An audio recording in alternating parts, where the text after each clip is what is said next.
Kilala mo kung sino ka, alam mo kung sino ka na lagi ka nagdadasal, lagi ka nagpe-pray, pero parang hindi sumagot. O pwedeng last year lang, or pwedeng ngayon lang kami nakilala. Kami po yung mas phenomenal basketball na dumadayo iba't ibang lugar. And ito po yung maliit and short story na gusto ko i-share sa inyo. 2019, nag-umpisa po kami dumayo.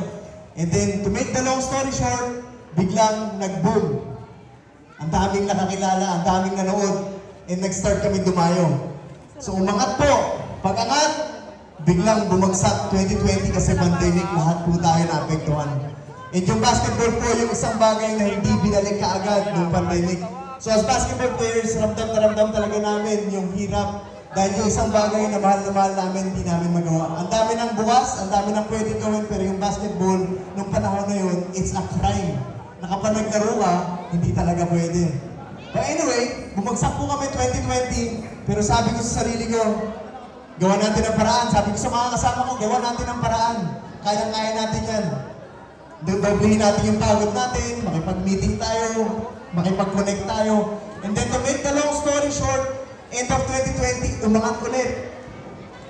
Ang ganda ng takbo. Pagdating ng 2021, unti-unti bumagsak ulit. Pero this time, mas mabigat, mas masakit. Kasi mas nagpagod ka na, mas naghirap ka na eh. So to make the long story short again, end of 2022, sabi ko, galingan natin, sikagan natin. So umangat ulit. Pag-angat, ang ganda nangyari hanggang end of 2022. Pagkatapos mo ng 2022, 2023, bumagsak ulit. Pero this time, mas masakit.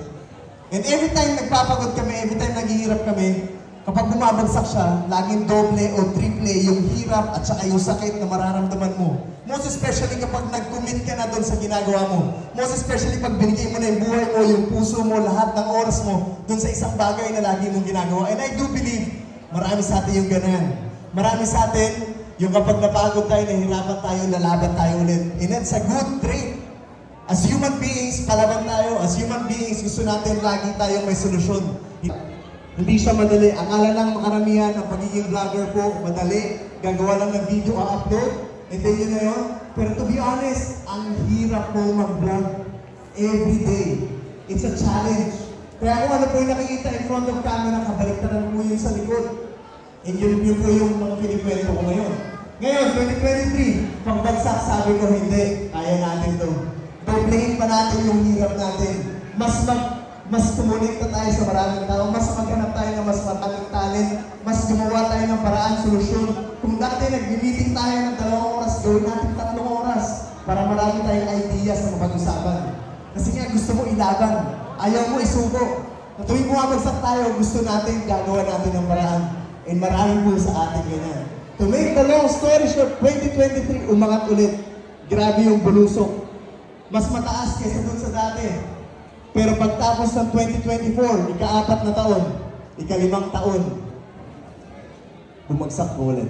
Pero this time, pagbagsak ng 2024, sabi ko, wala na to. Wala na mag-asa to. Ginawa ko na lahat for 5 years. I did everything I can, but nothing happened. May times na maangat, pero pag bumagsak, mas malala. May times na ganda, pero pag bumagsak, mas masakit.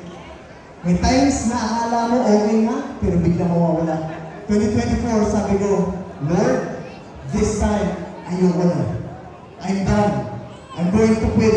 Ayoko na mag-basketball, ayoko na mag-vlog. So kung may mga nanonood po last year, yung team po namin, dumadayo yan, pero hindi ako visible. Hindi ako sumasama sa kanila. Kasi nga ayoko na. Sabi ko sa kanila, dayo kayo kung gusto nyo, pero ako hindi ako kasama. Kung gusto nyo maglaro, okay lang. Pero kung ayaw nyo na, gusto nyo na tumigil, okay lang din. Kasi po ako, decidido na ako na ayoko na talaga. Dumating na ako sa point na sabi ko, lahat ng diskarte ko, ubos na. Lakas na loob ko, ubos na yung tapang ko, ubos na, wala na lahat. And after 6 months, last year, November or October, sabi ko, Lord, ikaw na bahala sa buhay ko. Kung gusto mo tanggalin yung vlog, yung basketball, dali mo ako sa ibang bansa, it's up to you. I will follow what you want. Gagawin ko yung gusto mo, hindi ako makikialam. And the reason why I'm telling you this is because this is the moment na sumuko ako. This is the moment na inamin ko sa sarili ko, hindi ko kaya. This is the moment na inamin ko sa sarili ko na lahat ng kaya kong gawin, akala ko lang maganda. Pero in the end, wala mangyayari. And itong sinasabi ko po sa inyo yun is total pagbabago ng buhay ko last year when I give my life to God. Sabi ko, Lord, my life is yours. I'm yours. And then after giving my life to Him, after a few months, binalik ko yung vlog. Hindi ko naman yung pinag-pray na sabi ko, Lord, balik mo sa akin yung vlog, balik mo sa akin yung basketball, papatunayan ko sa'yo, nagagawin ko ito para sa'yo. I did not say that. Sabi ko lang, Lord, ikaw na bahala. And after a few months, binalik niya yung vlog, binalik niya yung basketball. Kahit ako nagtataka, sabi ko, ano nangyayari? Wala na ako nun eh. Wala na nakakaalala sa akin. Wala nang may alam. Hindi nga nila alam, wala nang moms eh. Yun na yung storya ng moms dati. Nung binalik ni Lord. From slowly, 5 years na bumabagsak siya, unti-unti. When I gave my life to God, last year, October, it began. I didn't know what happened. Sabi ko, Lord, anong ginawa mo? But I'm gonna obey kahit anong gusto mong gawin. Lahat ng papagawa mo sa akin, papuntahin mo ako kahit saan, I will shout your name. And kaya ako po sinishare sa inyo to is because I encourage you tonight na sumuko na kayo. The moment that you really surrender to God is the only beginning of the real life na hindi nakikita, hindi mo na-experience, hindi mo natatamasa. May bata dito, may matanda dito, whoever we are. Bata, matanda, babae, lalaki, mayaman, mahirap, it doesn't matter. Without God, everything is useless. And now, every time we go different places, we make sure that the people na pupuntahan namin will get to know God. But it's your choice. And gusto ko palang sabihin sa inyo, napagsak na kami, wala na, burado na. Pero kaya kami nakaangat, hindi dahil magaling kami, pero dahil magaling yung tatay ko. And I want to give all the glory to Him. I encourage everyone, di ko po alam kung sino sa inyo yung nagpe-pray pero hindi sinasagot ni Lord. It's because He wants you to totally surrender everything. Bigay mo sa Kanya. He doesn't want you committed halfway. He doesn't want you to be committed 80% or 90% or even 99%. He wants everything that you have, everything that you are, give it to Him. Bigay mo kay Lord and you will see the power of God in your life.